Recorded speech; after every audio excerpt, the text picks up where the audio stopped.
Welcome, everyone, to the L7C podcast superhero edition. Today, we have a very special episode for you.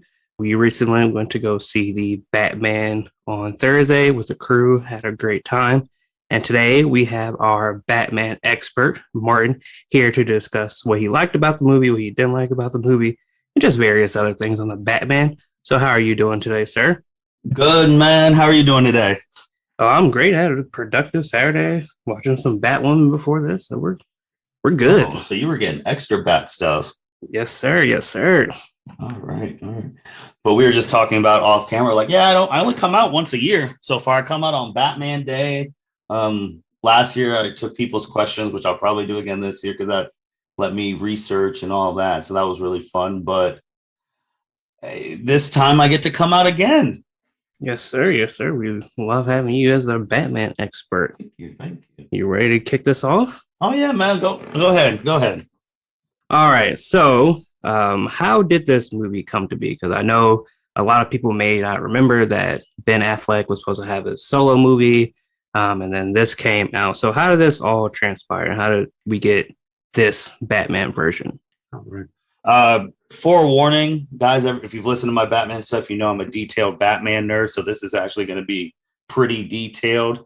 And another warning, if you haven't seen the Batman or you don't care about spoilers, you should probably not listen to this. But this will probably be out. We'll probably be out of spoiler territory when this comes out because people already started spoiling it today. So we'll be out of spoiler territory. But if you're going to wait, that's fine. I'm not going to spoil the whole movie, but there are going to be parts of the movie that forewarn spoilers. But back to the captain's question. Yeah, man, I think people don't realize that this movie was not the movie that was supposed to be made at all. Which is a thing of DC's problems that you and I have talked about ad nauseum in our superhero things with like DC and I love WB. Right. And you can't talk about this movie without talking about Ben Affleck, Ben Affleck was cast as Batman in 2013. Obviously, if you want to even go further in timeline, this was 2012 when The Dark Knight Rises ended, did its run, and Warner Brothers offered Christian Bale $50 million to come back. Him and Nolan said they did their 3, they're done. So obviously, yeah. So we get Ben Affleck. Initially, people were like, what the hell, Ben Affleck, yada, yada, yada. 3 years later, Dawn of Justice comes out and made a lot of money, made over $800 million. Critics didn't like it, got like a 26 on Rotten Tomatoes. But they did praise Ben's performance as Batman, and it had the warehouse scene, which is the best fight scene in a Batman movie still to date. Yeah, that warehouse scene goes hard. Yeah, it's the best. It's the best scene that a Batman fighting wise, and there's been some really good ones, but that is the best one with the music and all of that. So right after he's getting praised, like the president at that time, the CEO, Kevin Tirashara, I'm sorry if I butchered your name. He said, oh yeah, we're announcing a solo Batman movie. And also Ben Affleck cameoed in Suicide Squad. He cameoed at the beginning and he cameoed in the post-credit scene with Amanda Waller getting the Justice League. So Ben was actually supposed to star, co-direct, co-write his movie in 2017 with Jeff Johns. Like they were supposed to make that together, but Ben stepped down. So that's how we got Matt Reeves into DC. People who know Matt Reeves, the Planet of the Apes movies, for more people knowing him.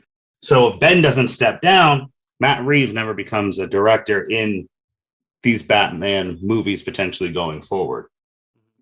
Also, 2017, Whedon's Justice League came out. We already know what happened. Zack Snyder was directing. His daughter committed suicide, a very tragic thing. Whedon took over. And that movie was not well received, and it did not make the money it should have made with the whole Justice League. Whedon's reshoots, you've already seen it, the problems with Whedon and Gal Gadot, Ben Affleck, Ray Fisher, just a whole bunch of problems. The $1 million to $2 million mustache CGI with Superman, just a lot of problems. So that was in 2017. So then it gets quiet. Everyone's like, oh, we're waiting for the Ben Affleck movie. Ben Affleck even tweeted Matt Reeves, welcome to the Batcave. Like things of that. Then 2019, out of nowhere on IGN, it's just reports coming out. There's going to be a new Batman with no explanation from Ben or DC. Everything's just super quiet. And we're just like, oh, there's going to be a new Batman for the Batman movie. And we're like, what? There was a lot of questions that were asked, like what's happening? When are we going to hear from somebody? but mostly it was about Ben. He was dealing with personal issues at that time. His alcoholism was starting to come back. His divorce slash now separation slash was living in the same house with the mother and former wife, Jennifer Gardner. Like there's just a whole bunch that he was going on with. And also it came out a couple of years later. He didn't like the Justice League experience with Josh Whedon. But then he was working on the script. He showed it to one of his friends. This was one of the quotes from his friends. He told Ben the movie was going to be really good, but Ben would drink himself to death. So then we're just like, all right, who's going to be Batman? So then it comes out that it's between two people, Robert Pattinson and Nicholas Hoult.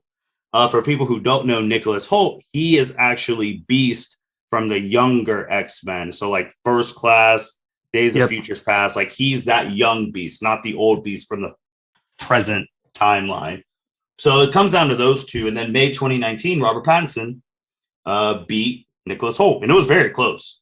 Like it was down to the wire. And then they picked Pattinson. So then we get to 2020, still confused. August, Ben's coming back to do Flash. So we're like, wait, what? So Ben's going to be in the Flash. And I know I put in the notes that we still have not seen him in any trailers for the Flash or seen him comment on like the Flash movie, but he's listed in it. So he also came back to do reshoots and stuff for Zack Snyder's Justice League, which is a superior Justice League, the movie that should have been in theaters. It is what it is. And if that movie would have been in theaters and that experience, you can't foresee your daughter committing suicide. If that didn't happen, Ben Affleck's probably still Batman because he loves that. Yep. So then it's like, okay, for people who know DC, all right, maybe multiversal thing, who knows? Or maybe Flash's movie is going to change things in Flashpoint to make Robert the DCEU Batman, whatever. So then 2021, Batman's supposed to come out on June 25th. Then it got pushed back to October 1st, 2021. Then to the March 4th, 2022, all because of COVID. I mean, COVID was pushing back everyone's movies. From another movie, we saw how many times Black Widow got pushed back because of COVID and all the other, the shuffling and stuff. So then we got to March 4th. March 4th. And here we are. The movie finally came out. And just additional things about this movie. This was not the script that Ben Affleck gave to DC and Matt Reeves. Matt Reeves changed it completely, which is another thing that we'll talk about later, that Ben's movie, which had everyone excited, was supposed to be Ben Affleck versus Joe's Deathstroke. For people who know Joe from Magic Mike, Sofia Vergara's husband, like he was in the Zack Snyder Justice League and the Whedon Justice League at the end. So that's what it was supposed to be. So think of like Arkham Origins with Batman versus Deathstroke, that fight scene, best one-on-one fight scene in the Arkham games. That was supposed to be the movie, which that pissed a lot of people off because everyone wanted that movie. Shoot, I want that movie. So then I want that movie. So then you have people talking about like HBO Max and all that stuff, but we can't do anything if Ben's not on board. But I don't know what Joe's contract is, but that was the movie that was supposed to be made. They changed it to this Batman who was in his second year. Like I said, Matt Reeves stuff. And if Ben stays, Pattinson never gets casted. That is true. Very interesting timeline. It's crazy because a lot of people don't. They just like, oh, new Bat. Like there was a lot that went to where we're at right now with this movie. Yeah, because I know we've talked about it like in our various group chats, but I never remembered like most of this stuff, like how Ben, was supposed to direct and star in, his Batman movie versus Deathstroke, and then how he stepped down, and then Matt Reeves took over. Definitely didn't know that. I guess now that you mention it, seeing how the script changed to what it is, the movie it is today. So very interesting. Thank you for sharing that. No problem. So when they announced this movie, a new Batman movie without Ben Affleck, what were your initial thoughts? Here we go again. And the reason I say that is because DC's had some issues with like recasting. I'm just like, what are we doing? Like he was supposed to be on, he's supposed to get a solo movie. I mean, his solo movie was going to do well. Critics be damned. It was going to make a lot of money. It was going to be Batman versus Deathstroke. It was going to make a whole bunch of money. They would have got a sequel. So I was confused, like, all right, what happened? And then obviously, like I talked about, like the personal issues. Mm-hmm. And I was just like, all right, so now we need to find someone else. And then that point, just shouting out MCU, it made you appreciate Marvel more because they Mm-hmm. were able to keep the original six for 10 plus, almost 10 plus years. Yeah. So like a no recasting. The only big recasting they had was Terrence, and for like the roadie switch, that's the only like big recasting. That's true. But Marvel has been very consistent with that, and I hope they continue with that. So now you found out they're making this movie, they recast it. So what were your thoughts when you found out that it wouldn't star Ben Affleck? I was disappointed because Ben Affleck will go down currently in history as the only person to play Batman on live action who does not get a solo movie. It's so strange to see that It's we have never, all these solo Batman movies, but we'll never have a solo. Well, potentially could never have a solo Batman movie with Ben Affleck. and it's crazy. And you can even go back to 1943 with Lewis Wilson, 1949, Robert Lowry. Obviously, we know Adam West, Michael Keaton, Van Mm-hmm. Kilmer, George Clooney, Christian Bale, and then Robert Pattinson. So that is 8 out of the 9 live action Batman have always had their own movie. Ben Affleck will be the only one who does not get his own movie, that's bad. And I was also disappointed too, because like I've told you guys, like I'm in a whole bunch of groups. I've been a moderator in Batman groups and all that. Ben Mm-hmm. Affleck is a very popular amongst Batman fans. He definitely has I don't even want to call it a cult following anymore. It's a real following because, as a lot of people say, he's the most imposing because he's just taller than all the people. Mm-hmm. Like the suit was the old gray, and he's comic book accurate, like he's the most comic book accurate Batman, which I push back on that because he's in the most comic accurate world. Like if everyone else Mm-hmm. was in the world with Superman and all that stuff, they'd be the most comic accurate person too. But all these other ones were in their own stuff and grounded and stuff like that. But I wanted him to get a solo movie because I felt like his stuff was unfinished. And it Yeah. made me more mad last year when the Schneider cut came out because you saw that Batman was Batman. Like Yeah. Schneider cut Bruce Wayne is like that made you want more. Shout out to Release the Schneider cut. We covered that too. Yeah, we have a whole podcast on the new Snyder Cut movie. So if you haven't listened to that podcast, listen to it. Very interesting stuff we go over. But definitely after watching that, the new reshoots with Snyder, I definitely wanted Ben Affleck to get his solo movie because you can see there's a huge difference between the Josh Whedon version and this version. Definitely, hopefully, with whatever Flashpoint they're going to do, hopefully Ben can come back in, get his well-deserved solo movie after the Snyder Cut. So Robert Pattinson wins a role. What were your thoughts on that? Because I know when I first found out, I wasn't the hugest fan because of the whole Twilight movies. I'll come out and say that on the podcast. So what were your thoughts? Your statement was valid because you always think about the last big thing a Batman person did, or like in any of these superhero roles, like when Heath Ledger got announced, they're like the guy from Brokeback Mountain, like things like that. So when Robert Pattinson got announced, I was like, okay, the guy from Twilight. And then obviously he's had his independent thing. Like after Twilight, he's gone like under the radar. He was in Tenet, I believe. He was in Tenet with Chris Nolan. So it's like, all right. So I mean, so it's one of those things like when you get older, it's just like you stop like just getting mad about it. And you're just like, well, let's see what he does. Like as long as the person doesn't have like sexual assault allegations pending or like murder pending, it's just like, all right, let's see what he gets in the role. Let's see what he does. The only time I ever got slightly pissed at Pattinson, and which he did say he was joking, but that joke caused him a lot of stress, is when he said he wasn't going to work out. That was a huge problem with a whole bunch of Batman people, a whole bunch of superhero people, because now you got to look like a superhero in some way to do these roles. But he was joking. That was the only time. But I was just like, let's just wait and see.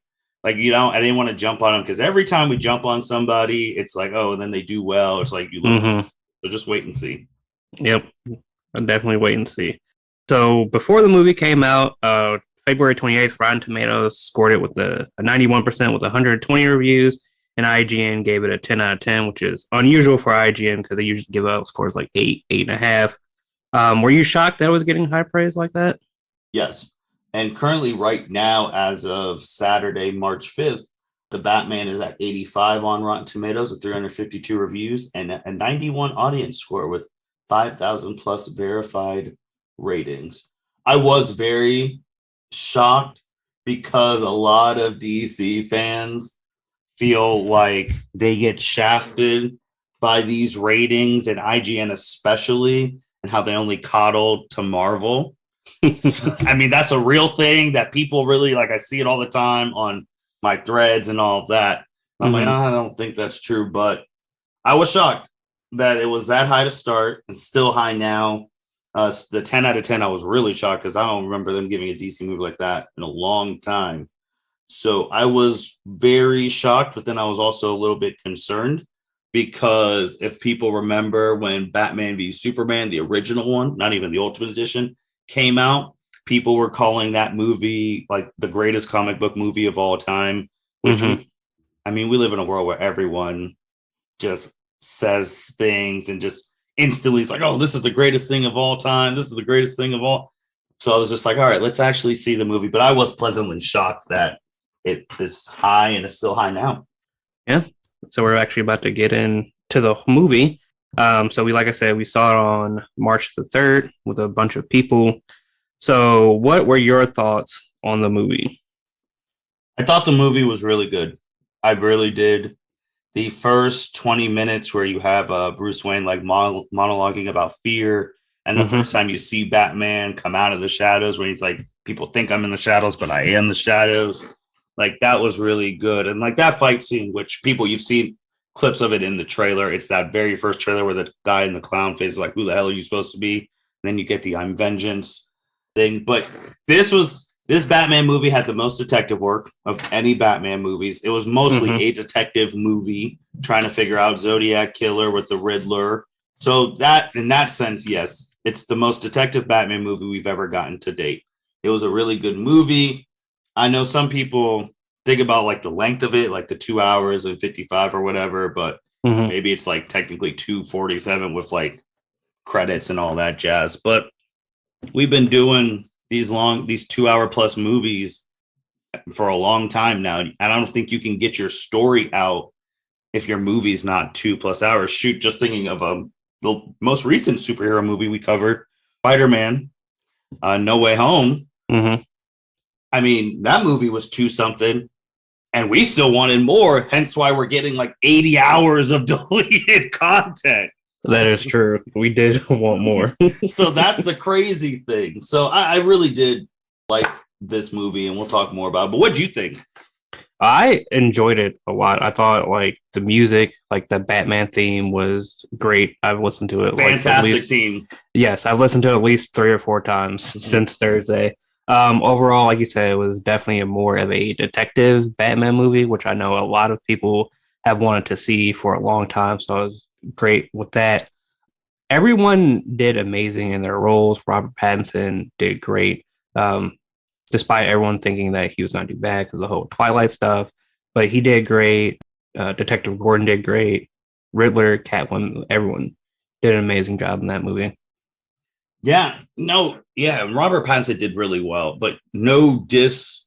And it's hard because it's like you're the main character. And this happens with almost all Batman movies, but no disrespect to Robert, but the other people were the ones stealing the show. Like you just said, Catwoman, Penguin, who wasn't even a major player, Carmine Falcone, obviously the Riddler, like those people all, and Gordon, he's not commissioner yet, lieutenant. He'll be commissioner probably, then he'll be commissioner in the next movie. Yeah, for sure. But Lieutenant Gordon, they all were so great.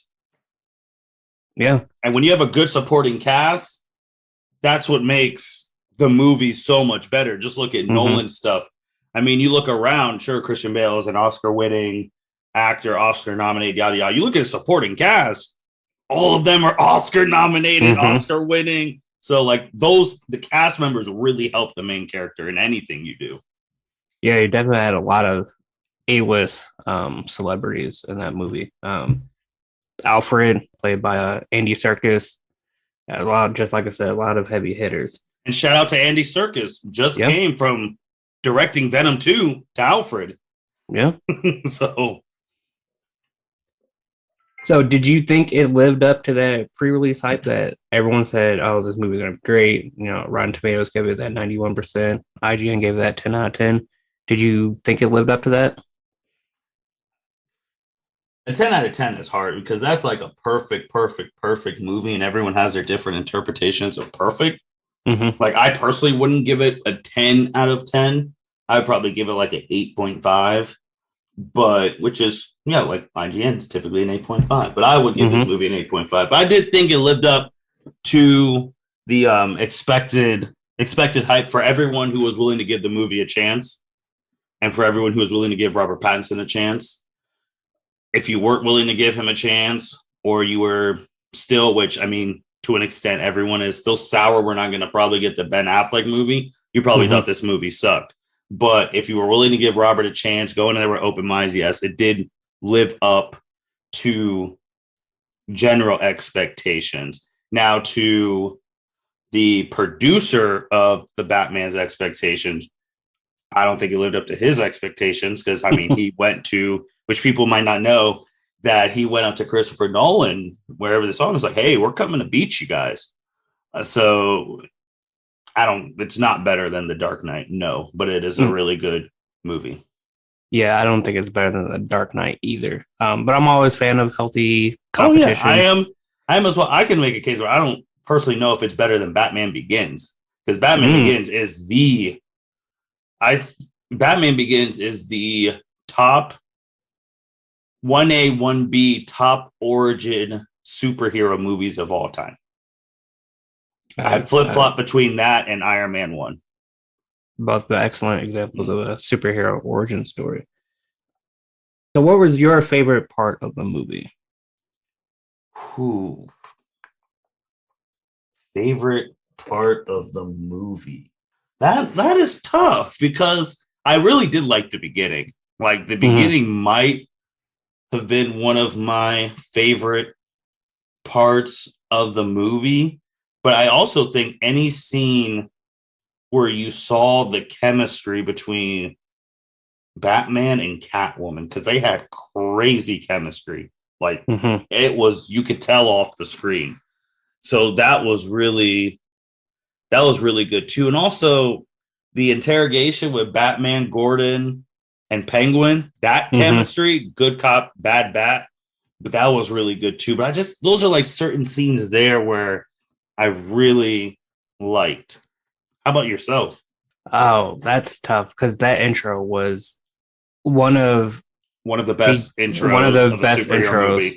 Mm-hmm. Yeah, like I said on a podcast before, like the Superman first episode intro was like one of the best superhero intros on TV. I think this is one of the best superhero intros. Yes. In movies. So that was hard. I think overall, my favorite part was probably seeing Batman fight because he was so like aggressive, and you haven't really seen like an aggressive Batman like fight like this before.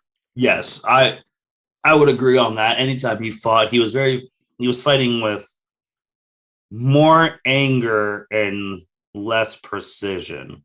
Like, it weren't like calculated stuff. Like, obviously when you saw in Batman Begins, you saw how that Batman was training, which his fighting technique's actually a real life fighting style. It's called Kenshi. It's like from the heart, where you can use anything. A lot of people didn't like that because he used like his elbows and stuff, but I was like, dude, it doesn't matter. Batman uses anything. But also the way like they cinematographed the fights where you couldn't really see what Batman was doing. But that was the point in the Nolan film, because he's just so quick and blinding to normal people. We wouldn't be able to see what he's doing because you'd already be on the ground. But like, you could hear every punch and like the patents, like every single one. I think one of my favorites is when he showed up to the Iceberg Lounge as Batman first. And he's like, do you know who I am? And then that happened. And then he has to come back as Bruce Wayne. Do you know who I am? Like, so there's a lot. It's just hard to pinpoint like one. If I had to pick one, it'd be the opening. Okay. Okay. Also another one of my favorite scenes is when I think it was the second time he went to the Iceberg Lounge as Batman and he was fighting and it was a scene where they were shooting him with bullets, but like that was a very good one. Yes. Where like every flash you saw like him hitting someone else, then the guns will go off, then guns will go back in, and he'll be like somewhere else. I think that was one of the hardest scenes in the movie. So we got your favorite part of the movie. What didn't you like about the movie? So I know a lot of people like this scene, but I don't think it's because I was actually watching some of these ones today, and I don't think it's better than what I've seen the past 20 years. I don't want to say I didn't like it, but every Batman movie has like the car scene. Like when the car was revving up, that was really cool and all that jazz. But I don't think that car chase was. I'm not saying I didn't like it. I liked it. I was just watching the BVS car chase, and I liked that one better. And then obviously the first time you see the tumbler in the Dark Knight, and the first one in Batman Begins, the second car chase in the Dark Knight when the tumbler takes a bazooka and you see the bat pod jump out. That's something. Even the Dark Knight Rises one is when Batman first comes out of retirement, is going against the whole police force and flies away in the bat.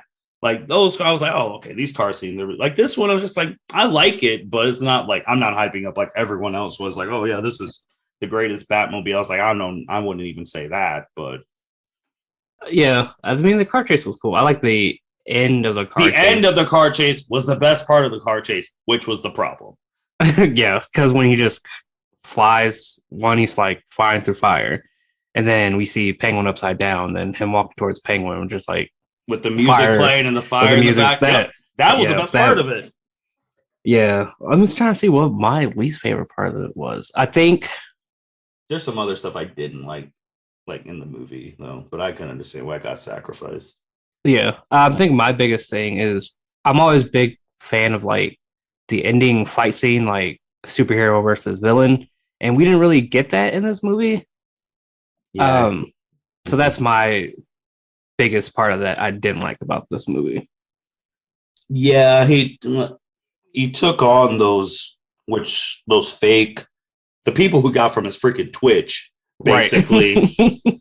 Because Riddler's whole thing was exposing all the corruption, then he was going to turn himself in and then have other people carry his work. So it's like, okay, we don't even get to see those two go at it. You can see him in the interrogation, but there's no physicality, and we're just fighting random people at the end, but I understand. I understand.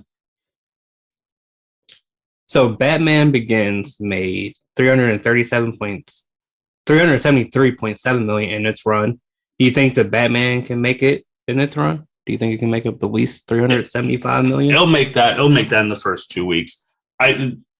Also what people need to understand with superhero movies, like at that time, 337 was a lot of money in 2005. And also people need to remember how Batman Begins was coming right after George Clooney's movie. So a lot of people didn't want to go see Batman because they had sour taste in their mouth about George Clooney's movie. So once word got out, that was like, oh, this movie is actually really good. Because if you look at, I think I actually had it up, like highest grossing like superhero movies of the 2000s. Like 2000, the highest grossing was X-Men, the original one. That was that was 296 million. Wow. Like 2001, which I guess they count as a superhero movie, Spy Kids, 147 million. Spider-Man, the first Spider-Man, because Spider-Man's a big deal, and shout out to a GOAT, Tobey Maguire, that had 825 million. That would be fine in today's time. Yeah. But then you just go back to 2003, X-Men 2, which is one of the best superhero movies out there, 407 million. And Spider-Man 2 made 788. Batman Begins, like you said, the 373. Then 2006, X-Men Last Stand, 460. So like these numbers back then, it's all different than what we are now. Because superhero movies did not change until 2008, where The Dark Knight, first superhero movie ever to make $1 billion. And the thing is, people forget that in 2008, there was another superhero movie that came out that has caused a chain of events. That movie was called Iron Man. That movie only made like 500 something. And that's successful back then in 2008. So like The Dark Knight made as much money in the USA as Iron Man did in its whole like theatrical run. That's crazy. So, and then like you just jump from 1 billion in 08 to 373 for X-Men Origins Wolverine. And that's how you end the decade of the 2000 to 2009. So yeah, it'll make it in probably the next couple of weeks because things are so different.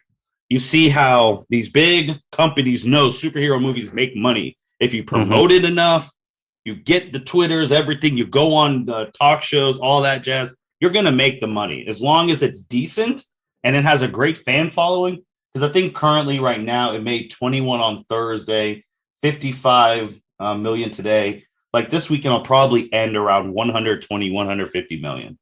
So easily beat it just because that's the times we're in. I mean, look at Avengers Endgame. Avengers Endgame made 1.2 billion in the first week. That's true. I always forget about that because everyone wants to see like the ending of the. If you have enough hype around anything, like especially these superhero movies. This movie will. Now, I saw your next thing is like about making $1 billion. I think it should. I know they're pulling out from Russia because of the events that are going on there, but I think they're also going to be in China. So they should, if everything holds serve, make $1 billion, which would be a great accomplishment. Like I said, before 2008, these movies were not making like $1 billion like that. Like from 2008, Dark Knight made $1 billion. We don't get another $1 billion movie. We actually got 2 in 2012 with Avengers 1 and The Dark Knight Rises. And then you go from there. Then Iron Man 3 made $1 billion just because it was the first movie after the Avengers. You want to see what's going on. Then you don't have like another one till Avengers 2. And then like from the DC standpoint, after The Dark Knight Rises, they don't get $1 billion movie until Aquaman, which was years ago. So you see that gap. Like it's hard to do if your movie is not well received. Yeah, go ahead. I think it can make $1 billion because, like you said, like the promotion for it has been great. Like Twitter, like every other tweet is about the Batman now that's came out. So I think it can make $1 billion. Yeah, I wouldn't be surprised if it did. I wouldn't be surprised if it got to 800, whatever, 900. I don't know if it'll make the same amount of money as Spider-Man. That's gonna be a stretch because obviously Spider-Man had all 3 Spider-Man in it. The movie was just fantastic. Now that would be a stretch, but it could come close. But we'll have to wait and see because Spider-Man's like it's closer to 2 billion than it is to 1 billion right now. Yeah, Spider-Man has made a lot of money because, like you said, everyone wanted to see all 3 Spider-Man together, like the multiverse. It's did its thing. So kudos to Spider-Man No Way Home. So I know like a lot of people have compared Paul Dano's performance of the Riddler to Heath Ledger's Joker. Do you think that's a fair comparison? I don't know if I want to say fair. I get it because obviously Heath Ledger won an Oscar for his role as the Joker, but so if you're comparing it to that, you think Paul is potentially up for an Oscar, which I don't think that's going to be the case. But I think he did really well. But like comparing it to Heath or saying that he wasn't better than Heath Ledger. That's just no. But I do think it was really a really good performance and one of the better villain performances we've had in a bit.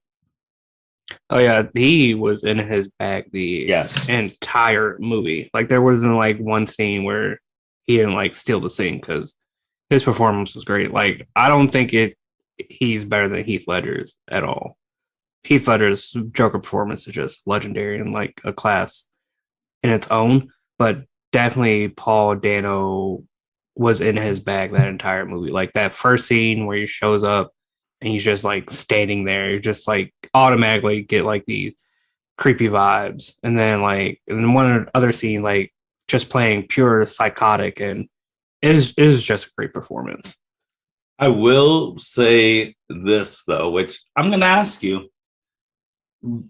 He didn't get enough screen time. The first time I'd say didn't get enough screen time in his movie, but probably one of the most impactful villains that we've seen in a movie in a short amount of time.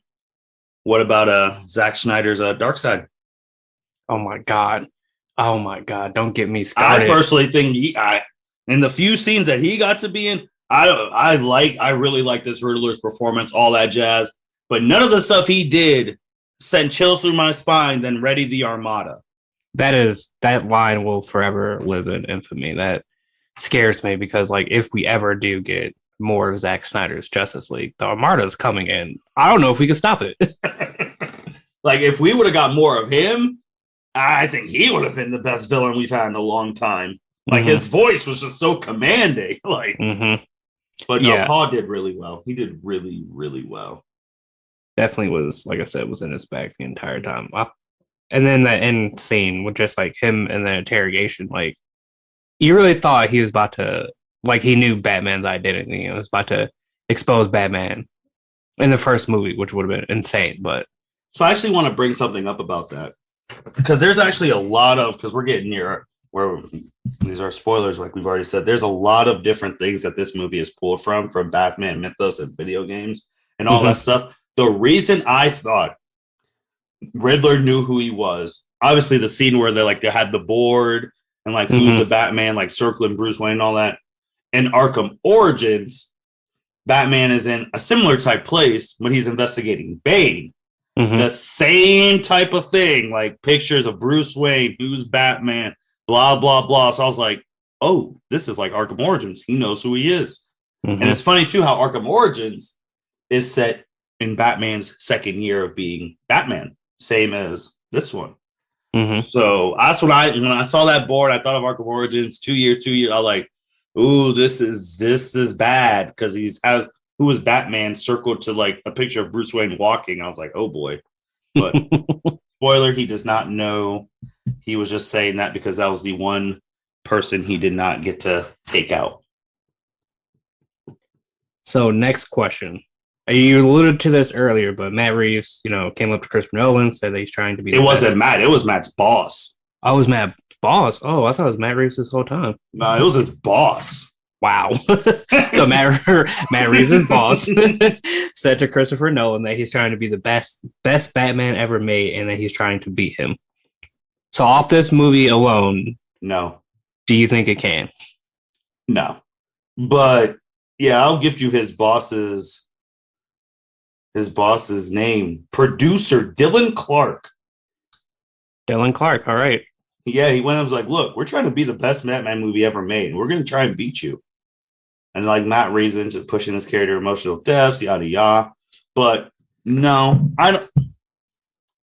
Here, and this is for the Batman fans out there who instantly like, oh, yeah, this is the best movie ever, yada, yada, yada. And they think of like the past stuff. You got to think of it like sports. Like, we'll do NFL. Like some of these quarterbacks are throwing for ridiculous numbers now because things have changed.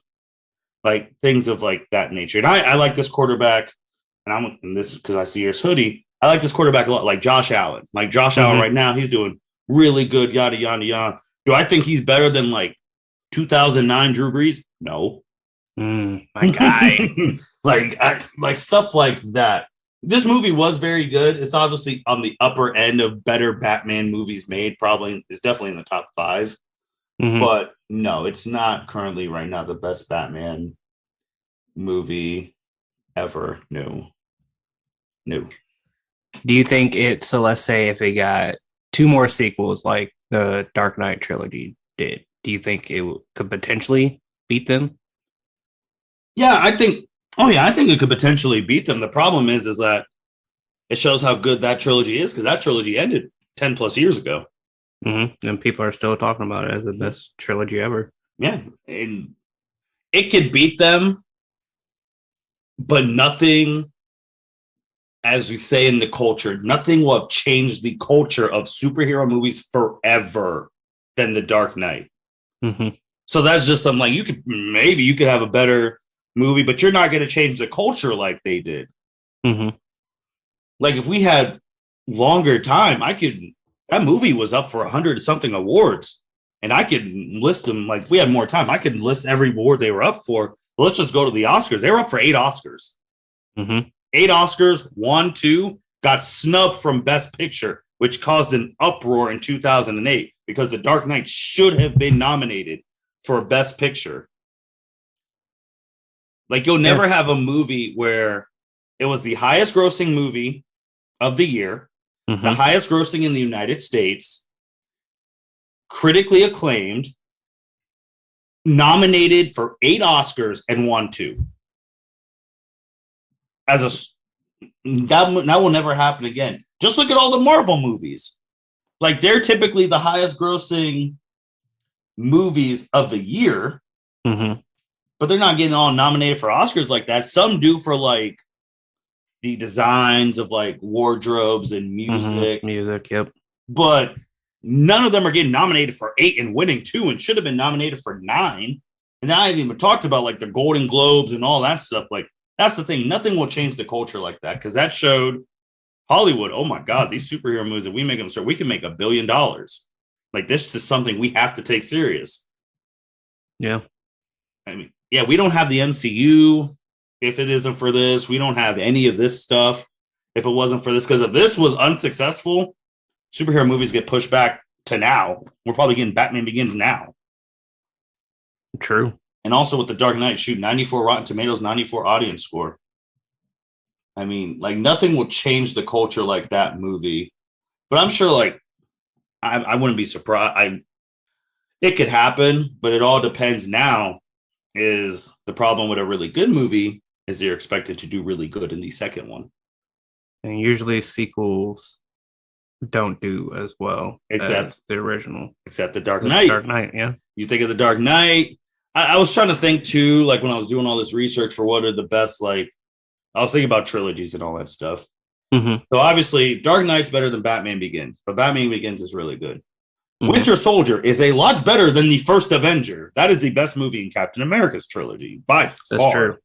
And first Avenger was really good, but the same, like Iron Man 2 was not better than Iron Man 1. Thor 2, a lot of people hate Thor 2, was not better than Thor 1. Thor 1. So you're looking at those things like you got to perform when you have expectations now. Another movie that people love more than the original is Spider-Man 2. Spider-Man 2 is better than everyone loves Spider-Man 1. Everyone loves Spider-Man 2 more than Spider-Man 1. Yeah, it's really hard when you have expectations now. Because if you can't live up to the expectations, they're going to come at you. Yeah, that's true. I'd be very interesting to see, if they get a sequel, which I think they probably will, depending on, if this movie does make $1 billion. They said within the next 5 years. Which I think that's wow. Yeah, that's wow. That's what their boss said. They're like, whatever. I know Robert's got some stuff going on, but they said expect a sequel in the next 5 years. All right. Well, the next 5 years, we'll probably have a Batman episode on that movie. Yeah. I mean, because I know a rumor they're trying to do the Court of Owls in the sequel, which I would love to see because one, Gotham Knights hasn't came out yet. Because they're supposed to do Court of Owls and Gotham Knights. So I know they had at the end of the movie they had a Joker tease, but then they came out and said, "Oh, well, we're gonna do Court of Owls." Would you rather see? Would you rather see the Joker or a Court of Owls?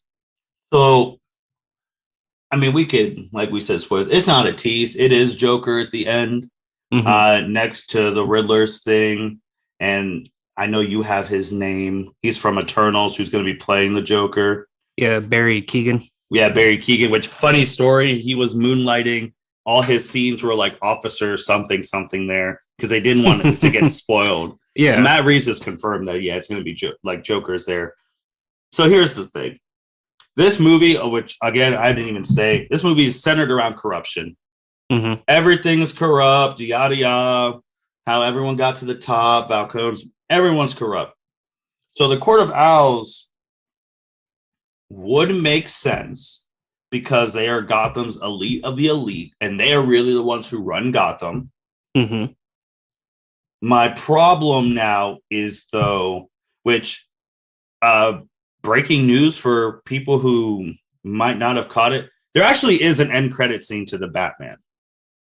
I don't know if you know that, but here we go. Breaking the end credit scene. When you see that Riddler thing, mm-hmm. you're supposed to go type that site onto your computer. Oh. So breaking news to everyone, there is an end credit scene. If you didn't stay, you type that site into the computer, you get a video of Thomas Wayne, like the mayor stuff. Mm-hmm. And then like you get a Hush thing. So now people are saying it's going to be Hush. And the reason that too is because the reporter, which that's there's their own mythos. The reporter who in the movie that was going to report that Martha was an Arkham, had mental health issues, all that jazz. His last name is Elliot. Elliot is the last name of Thomas Elliot, who used to be Bruce Wayne's childhood friend, who becomes a world famous surgeon, who becomes Hush, one of Bruce Wayne's worst enemies. So now if we're doing on that thing, and this Riddler, guys, this is their own interpretation. He became who he was because of like the renewal and Bruce Wayne's dad and them like all being part of this corruption and him getting killed. And then he becomes the Riddler because he wants to get back all these people. You could have the same thing where Bruce is doing sins of his father because of Thomas Wayne. You got Thomas Elliot's dad killed, and then he becomes Hush, and we have the Hush storyline. So the funny thing is though, like when they mention like the whole Edward Elliot, I was like, oh, is Riddler actually Thomas Elliot, aka Hush? So I thought that's where they were going to go with this movie. But I definitely didn't know that the website was centered around Hush, which would be. It's funny how you brought the Riddler being Hush, because in the Batman animated Hush movie that came out a couple of years ago, they changed that and Riddler was Hush. Yep, I saw that. Yeah, so that's a interesting thing too. And the reason that people get hyped more for Hush is because obviously, like, that's another psychological battle, because Hush would find out who Batman is. That would also push Batman and Catwoman's relationship even further, because in the Hush storyline, that's when Bruce Wayne reveals to Catwoman who he is. So then you're on a first name basis with that, which that was in one of my notes, that I did like how they established the Bat and the Cat's relationship in the beginning of however many movies they're doing. Because now you don't have to like zoom through it. I mean, that was one of the things with The Dark Knight Rises. Obviously, like they were doing his two most prevalent love interests at the same time. Yeah. With Talia and Selena. This one, you started off early, so then you have it throughout. You have that rapport and all that stuff. And obviously Hush's stuff. You had Poison Ivy in there, Brainwash. Superman's not going to be in this trilogy. I'm just going to stop that for anyone who thinks the way they're doing it right now. We can't even get a confirmed Superman in the DCEU right now. So we're not going to have one in Matt Reeves' stuff. So I would like Hush. You could do Hush and the Court of Owls together if you wanted to. If you're going to keep the 2 hour, 50-some minutes, you can do Hush and the Court of Owls if you wanted to. The Joker thing, though, that's going to be tough because expectations, you either fall to pressure or you rise above it. The past two people who played Jokers have won Oscars for their roles as Joker. Yep. That's a problem if you're trying to be Joker. Because if you're not up for an Oscar, you were bad. That's the precedent the past two have set. And I'll say it now. I did not like Jared Leto's Joker in the original Suicide Squad. But if we would have had more of We Live in a Society Joker, from Zack Snyder's Justice League, he potentially could have been up too. Yes. So I'm going to give an asterisk to him. You go Heath, Oscar. Joaquin, Oscar. It's tough out there being Joker. Yeah, it really is, because I know a lot of people did not like Jared Leto's Joker in he got Suicide Squad. One, because again, director didn't get his full story out, which we've talked about ad nauseum. So I feel like if he had got more what David Ayer wanted, he might have been a top Joker, because I like Jared Leto as an actor. I think he's a phenomenal actor. He's an Oscar-winning actor too. Yep, can't wait to see him in Morbius. But with the reshoots, he was also after Heath. That was the problem. That's true too. You got 50-50. That's but with the reshoots of Zack Snyder and adding that Joker element on, that he was great in the future as a future Joker. Yeah, so, and I also think with Barry, real life Barry, not Barry Allen for the people out there, but his issue is he's still alive in the Eternals. Yeah. So it's like, hey, we got Eternals 2 coming up, or we're gonna have to need you cameo in Guardians 3. So if they're gonna do Joker and he's gonna be the main villain, they have to be conscious of when he's doing Marvel stuff. Mm-hmm. Hence why a lot of people, that's why you don't, well, he's not a big role in Eternals, but he's still a role. But if they're doing a movie based on Batman and the Joker, he's going to be the biggest role. So it's like, you can't have those two clash. Yeah.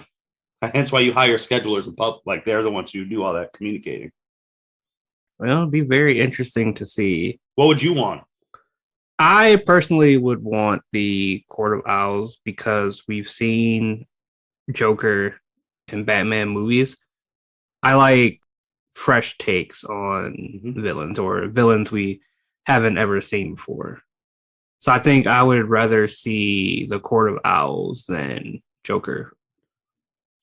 The Court of Owls have never been done on the big screen. Yeah. The past villains that we've had, like we just had with Riddler and Penguin, they were obviously whole different takes. But we haven't had these characters since Michael Keaton, Val Kilmer era, George Clooney era. My thing with the way, if they're doing this, if they're gonna, Joker will eventually be the bad. If they're gonna do 3 movies, which would probably be the third finale one, but they could do Court of Owls and Hush, mix whatever, because they're doing their own interpretation. Second movie. The third movie to end the trilogy, depending on how far this Bruce Wayne is, they can do The Killing Joke. The One Bad Day, yada yada, and they could do that with the Gordon. Then obviously got to get like a Barbara and all that jazz, but that's what they can do. My thing with, if you're gonna reimagine these old villains from like Keaton down Kilmer days, one who would get a fantastic, like people really feel bad for him empathy wise, would be a Mr. Freeze. Yeah, because he's just trying to save his dying wife. I mean, that one would be really, really good. But Court of Owls, I mean, all those, Court of Owls and Hush are my top picks for the second movie, and then third movie you can do Joker or whatever and figure that out. So there also was some stuff with, now talking about it, the ending of the parts. So there's that ending pulled, and this story too pulled from a whole bunch of different things, like I said. So like the ending, long story short, I don't know, man. I kind of think Riddler won. Like he kind of, besides being in jail, like the dude blew up, the dude caved the city in. Yeah, it's Gotham is underwater. So he made that No Man's Land. People don't know, No Man's Land was a 1999 Batman story where earthquake basically shut Gotham in. No one could get in, no one could get out. And we're talking about the Court of Owls, the people who invented the Court of Owls, Scott Schneider, Greg Capullo, GOAT, comic writers and artists. Batman 0 Year was that start of the New 52 Batman. And Riddler, funny enough, was the main bad guy in that movie, and he cut off electricity. So the city was just no man's land again. And that's Batman's second year of being Batman, so trying to deal with that. So I like that parallel a lot. And there was also one thing I didn't like from the movie, which goes to Batman Year 2 and Arkham Origins. The Bruce Alfred relationship was not good at all. Yeah. And I know that's how like Year 2 and Zero Year and Arkham Origins, like it was rocky, then obviously gets better and better and better. But I was like, damn, that was one thing I was just like, there wasn't enough Alfred in the movie. But I get it because they had to sacrifice the time with Alfred for like Selina and Gordon. I expect a lot more Alfred in the next coming movies. And then if you even look at The Dark Knight Rises, I mean, that was a nuke. Like Bane blew up all communication. He blew up all the bridges. You weren't getting in. Like Gotham was no man's land then too. And there was a nuke in the city. Like you were gonna get smoked. And then Arkham City, I mean, you're on an island full of criminals because you're caved in. And then The Dark Knight Returns also there was a nuclear explosion and everyone was cut off from power. So there was martial law. So that was stuff from like the ending. But the no man's land is where they're at now because you can't get in, can't get out. They're flooded. Yeah, it's going to be interesting to see how they deal with that in the sequel. I mean, I know at the end of the movie you saw Penguin like at the top of his tower. Well, top of Carmen Falcone's tower. It's going to be his now. He sees opportunity. Yeah. Do you think we'll see him in the second movie? I think that Penguin will be to that, however many movies they're doing, to what Scarecrow was to the Dark Knight trilogy. Because he was in all three movies. He was. And I think Penguin will be in all three movies because now Penguin's about to rise up. You had that scene where Falcone basically called him a scrub. And now Iceberg Lounge is about to be truly all his and popping. He's going to take over Falcone. He's going to be the top dude out there. Like weapons wise, like money wise. It's like Arkham Origins says, not a dollar changes hands in Gotham that Penguin doesn't know about. So that'll be interesting to see too if he is like the Scarecrow of this new Batman trilogy. If they get a trilogy, got to get to that point too. And with DC's history, if someone drops, yeah. So, and I know they are going to do a Batman TV show. Might be two on HBO Max. Have we heard like any like story of what that's going to be? If it's continuing like year 2, or is it like a prequel to this movie? Actually, correction. There might be 3. Oh, 3. 3. One confirmed is going to be about Gordon, the police force. Okay. So we're going to see Gordon. We'll probably see his rise to being Commissioner Gordon. Okay. So that's confirmed. Second one about Arkham Asylum. So that could be interesting where if we see the villains who are already in there, if Batman keeps catching them, seeing all that stuff happen. And then the third one potentially would be a Catwoman one with Zoe Kravitz doing like a Catwoman one. And that's something too, like when I talk about like, if you're going to talk about these superhero movies, you have to put them all in full context. Back then, not even back then, like 5-6 years ago, these things weren't possible that you can continue a series, like a movie's stuff on a streaming service. Yeah, true. Like this was not possible back then. Marvel, they had whole different shows, obviously on Netflix, and we're big. We get huge things about how they just never acknowledge those shows. Yeah. But now, obviously, when Marvel got Disney Plus, they're like, we can have our movies and continue the movies and stuff with these shows that people are going to binge. So now that's what everyone's doing. HBO Max, that's what DC's going to be doing. Like we didn't have these different things. I only wish we had these things back then, like in a Nolan trilogy, or if Marvel used it back then. Like, can you imagine like after the first Avengers, we're actually seeing how many more missions the Avengers do together? Because Avengers 2, their teamwork was so good. We're like, okay, what missions have y'all been doing that your teamwork is solid? So we didn't have that stuff back then, and now we do. So yeah, those are the one's going to be confirmed. The Gordon ones, I'm pretty sure confirmed. The other 2 are rumored.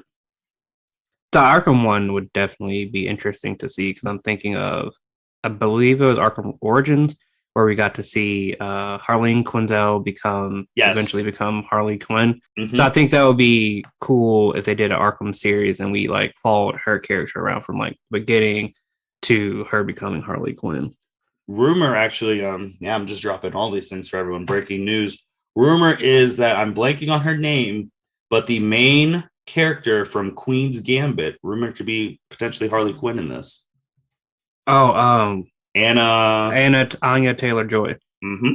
Rumor right now. Okay. Potentially Dr. Harleen Quinzel. Interesting. She's a great actress, so yes, definitely would love to see her. And Queen's Gambit really put her on the map.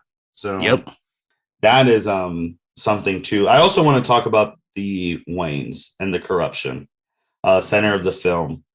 So that is one, candidly, guys, it's not true. I mean, that's Thomas and Martha were not corrupt. Let's just get that out of the way. In this version, Martha was not a Kane, who shout out to the Kane family. That's where Batwoman comes from. She was an Arkham.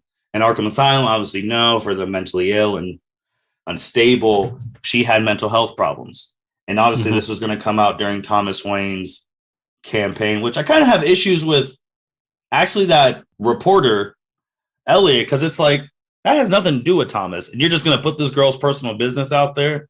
Hence why a reason why a lot of people don't go into politics, because you put everyone else, your family and stuff can get in there.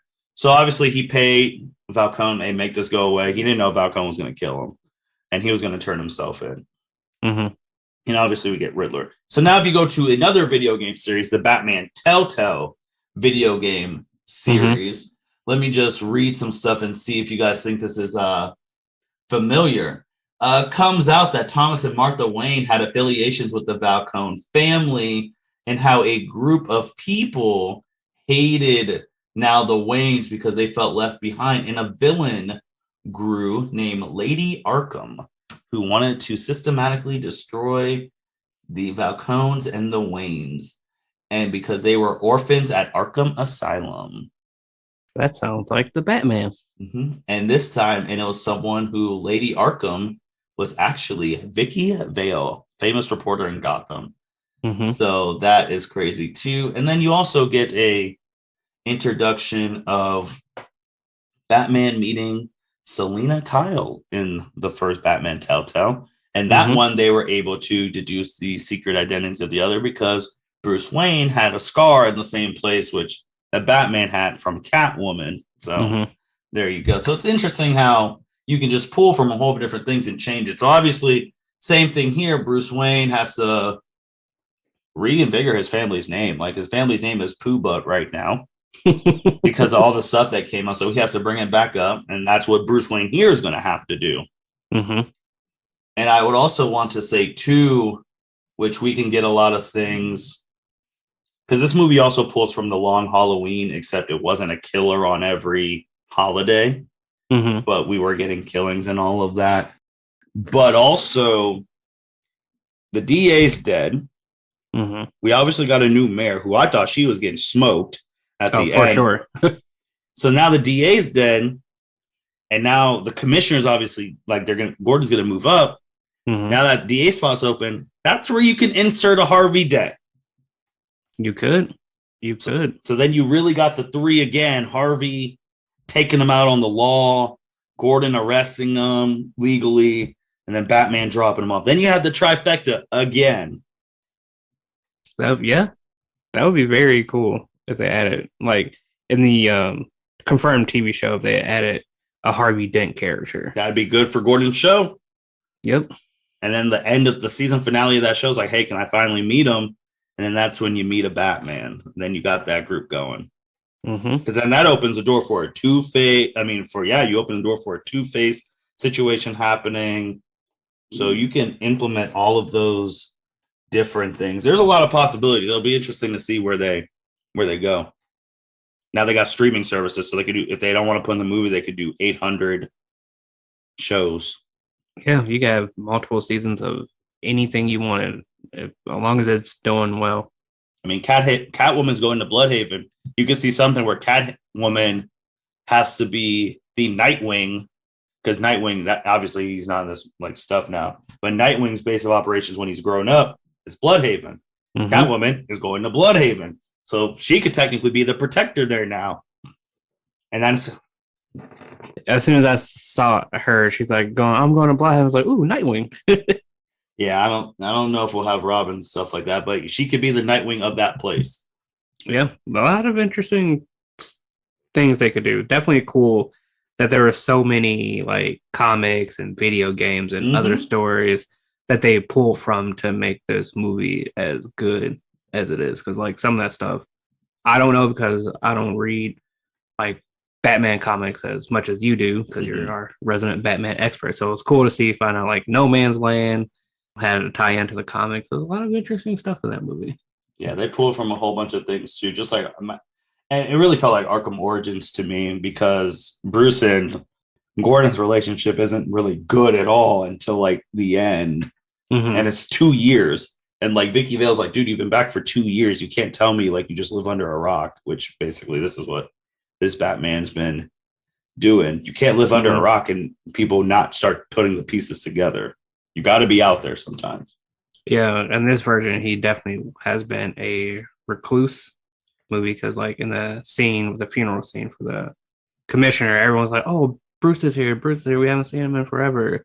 So it'll be interesting to see if in the second movie he's out more trying to, save his family's name. And speaking of Arkham Origins, watch out for now with Falcone gone. Obviously, I said Penguin's going to be on the rise. Watch out for a Mr. Roman Sionis to take over too. Black Mask? Watch out for a Black Mask. I'm just saying, watch out. Potentially. He's a bad one too. He's a good villain. Good. They did him well in the Batwoman show too. I do also want to say, currently, right now, the Batman is the 4th highest rated Rotten Tomato Batman movie. I'm assuming Dark Knight's first. Dark Knight's first. Lego Batman movies 2. Okay. Dark Knight Rises is at an 87. The Batman's at an 85. And Batman Begins is at an 80. It always differentiates from 84 to 85. So, yeah. It's up there. It's up there. Good stuff. Good stuff. Any final things you want to say? Yeah, I would tell everyone go see the movie. I know we spoiled a whole bunch of stuff, but there's still a lot that we didn't even talk about that you got to see. Like, see the acting. Everyone did really well in this movie. If you're one of those people who only see Marvel movies or only see DC movies, I really don't understand you because a good superhero movie is better for everybody because that means everyone gets to eat that money because there's enough superhero movie to go around. Hell, I just told you in 2012, 2 superhero movies made $1 billion. So when a superhero movie does bad, that does bad for all of us. When a superhero movie does good, that means we're going to keep getting more of these because they run the cinemas now. So definitely go check it out. Let us know what you think about the Batman. And don't worry, we'll probably be back our next month one. We have a whole bunch to cover from a whole bunch of superhero stuff because this is our first superhero pod. We have a whole bunch of Arrowverse stuff. I mean, we're gonna have Morbius. By then we'll have like the new Avengers update. So we will be covering a whole bunch of stuff coming up. And as always, man, just keep listening to us. We appreciate y'all. If you have any Batman questions, leave them in the comments. Right. We got our Batman expert here. He'll definitely answer all of your questions because that's what he loves to do. He loves talking about the Batman for hours. Definitely go see this movie. If you haven't seen it, if you have seen it, go see it again. Treat yourself because it's a excellent movie. As always, thank you for listening. Check out our YouTube, Facebook, Twitter, Discord. We're everywhere. We all love interacting with fans. So, like, rate, subscribe wherever you listen to your podcast. This is the L7C signing out. Thank you for listening to this episode of the L7C podcast. Be sure to like, rate, review, and subscribe to the channel. Follow us on all social media platforms, and we'll be talking to you guys soon. Take care.